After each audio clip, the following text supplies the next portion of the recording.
The Great Enemy, the Corruptor, the First Dark Lord, Morgoth.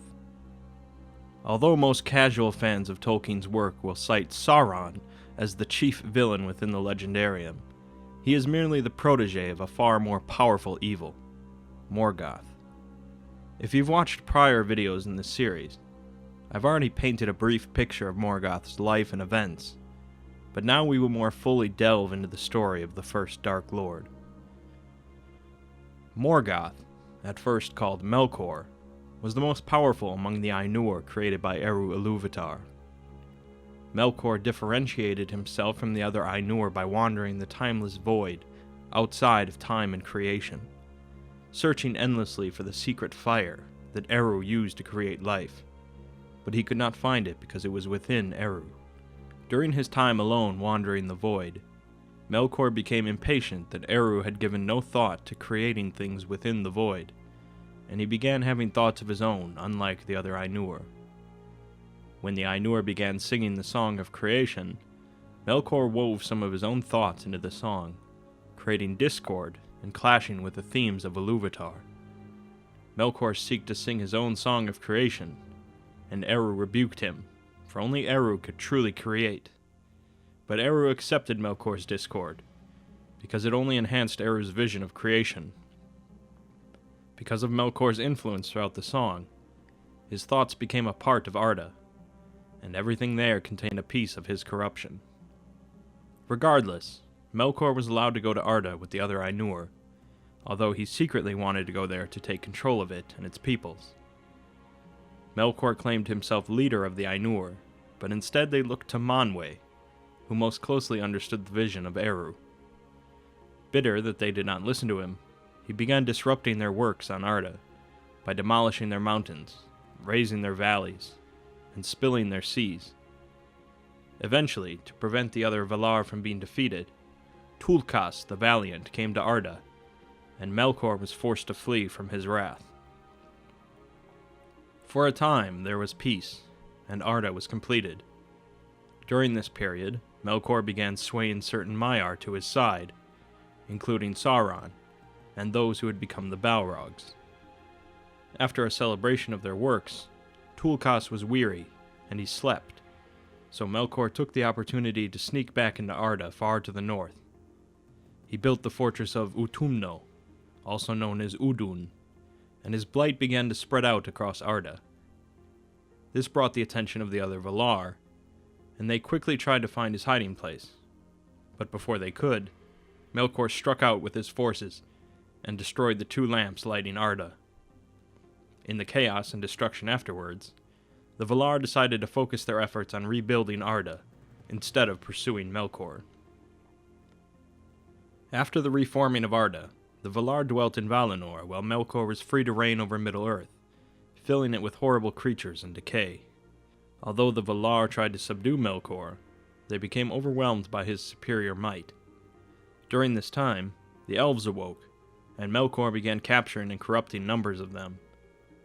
Eventually, through many years of prolonged fighting, the Valar were able to destroy Utumno and capture Melkor. Many of his foul creatures, as well as Sauron, were able to escape and hide. Melkor was taken before his brother Manwë for judgment, and feigning repentance, he asked for mercy.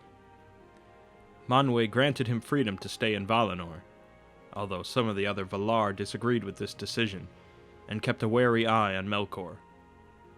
For a time, he continued to feign goodness, but secretly he began to plot against the elves, who he blamed for his defeat.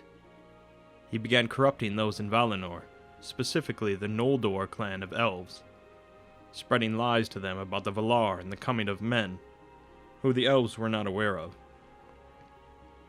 They began to believe that the Valar had brought them to Valinor so that men could exclusively take over Middle-earth. Dissent began growing in Valinor between the Noldor and the Valar, most vocally by Fëanor, son of the Noldor king.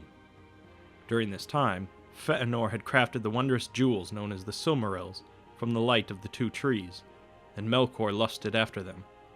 When the Valar eventually discovered that Melkor was the source of the dissent, he fled before they could find him. Fëanor was exiled to the north of Valinor, and many of his people went with him. Melkor hid for some years, before traveling north to meet with Fëanor. Melkor tried to tempt Fëanor with friendship, claiming that he was correct about the Valar, but he pushed things too far, and Fëanor rejected him. In his anger, Melkor went far to the south to seek out Ungoliant, the Great Spider, who had disowned Melkor in ages past. Ungoliant agreed to assist Melkor, for she was famished and seeked to devour as much light as possible. Ungoliant weaved a cloak of shadows for the both of them to assist their incursion, and they attacked the two trees, destroying them completely and draining their light. Continuing on to the north, Melkor slew Finwë, king of the Noldor, and stole many things from Fëanor's treasury, including the Silmarils. Fëanor cursed Melkor, and named him Morgoth, meaning dark enemy. Ungoliant, having grown in immense size and strength due to devouring so much light, demanded the Silmarils from Morgoth, but he refused. Ungoliant attacked him, nearly devouring him, but Morgoth's cry was heard by his Balrogs, and they came to his rescue, driving Ungoliant away. Morgoth then warred with the elves of Middle-earth, seeking to claim dominion over the land, and eventually Fëanor and his people came to Middle-earth as well, seeking vengeance. Morgoth's armies were pushed back far, but eventually Gothmog the Balrog slew Fëanor. More elves continued to strike at Morgoth, laying siege to his fortress for 400 years. Eventually, Morgoth's forces suddenly burst out against the attackers who had grown complacent. With the leadership of Glaurung the Dragon and Gothmog the Balrog, the siege was finally broken. The half-brother of Fëanor, Fingolfin, rode to Morgoth alone, challenging him to single combat. Many mistook him for a Valar, for a great rage was upon him, and even Morgoth was hesitant to duel him. A great fight began, as Morgoth came forth in terrible black armor, wielding a great hammer. Though Morgoth was unquestionably more powerful, his strikes were slow, and Fingolfin continued to dodge them. Morgoth's missed strikes caved in many fiery pits on the ground, and Fingolfin managed to strike the Dark Lord 7 times, causing Morgoth to cry out in anguish. Finally, Fingolfin grew weary and was struck down. As Morgoth went to crush Fingolfin's neck, the Elf Lord ran his blade through Morgoth's foot, and was then crushed by the angered Dark Lord. Time raged on afterwards, as Morgoth continued to attempt to conquer Middle-earth, and continued to be met with resistance by its peoples.